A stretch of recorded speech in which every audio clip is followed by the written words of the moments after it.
বাচ্চাকেইটাই হয়তো ইমান উৎপাত কৰা নাই যিমান আমি কেইজনীয়ে কৰিছোঁ।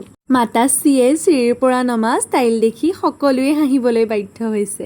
হেল্ল' এভৰিৱান, মই নিচিতা। আজি আমাৰ লেডিজ পাৰ্টি একেলগে সকলো ওলাই যাম বুলিয়েই নিজৰ ঘৰৰ গাড়ীকেইখন থৈ অপুদাৰ গাড়ীখন ঠিক কৰিছোঁ। Internship, cake order, cake class আৰু বিয়া বাৰুৰ পৰা আদি কৰি সময়ে পোৱা নাছিলোঁ ককা দেউতা নাতি আৰু হাতী 2খন চাবলৈ। সঁচা কথা ক'বলৈ গ'লে 1983তে ৰিলিজ হোৱা ককা দেউতা নাতি আৰু হাতীখন মই চোৱা নাই। কিন্তু সকলোৰে মুখে মুখে শুনিছোঁ মই সেই ছবিখনৰ কথা। আৰু আজি এই ছবিখন চাই আগৰখন কিয় চোৱা নাছিলোঁ তাকেই পস্তাই আছোঁ। সকলোৰে অভিনয় কিমান বেছি ধুনীয়া হৈছে মই ভাষাৰেও বুজাব নোৱাৰোঁ। মুঠতে চিনেমাখন ফেমিলিৰ লগত চাব পৰা এখন ধুনীয়া চিনেমা। যদি পাৰে সকলোৱে এবাৰ হ'লেও চাব দেই।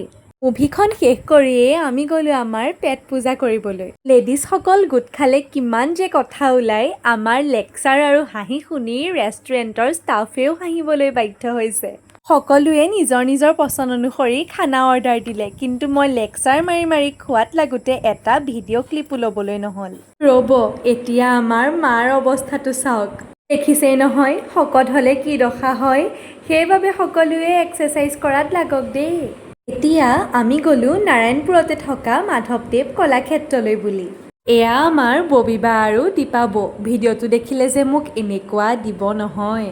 এইফালে আমি বৌৱেক নন্দেকো জোলনা খেলিবলৈ বাদ পৰা নাই। মাক আকৌ ছানগ্লাছ পিন্ধাই লৈ পুৰা ফটো উঠাইছোঁ। মোৰ অৱস্থাটো চাওকচোন, কেমেৰাৰ লগতে গোটেই বেগবোৰো ধৰিব লগা হৈছে। হাঁহি ফূৰ্তিৰ মাজেৰে সকলোৱে গোটেই দিনটো কেৱল নিজৰ বাবে অতিবাহিত কৰিলোঁ। বাৰু আজিলৈ এৰিছোঁ দিয়ক, নতুন এটি ভিডিঅ'লৈ আকৌ আহি আছোঁ। বাই।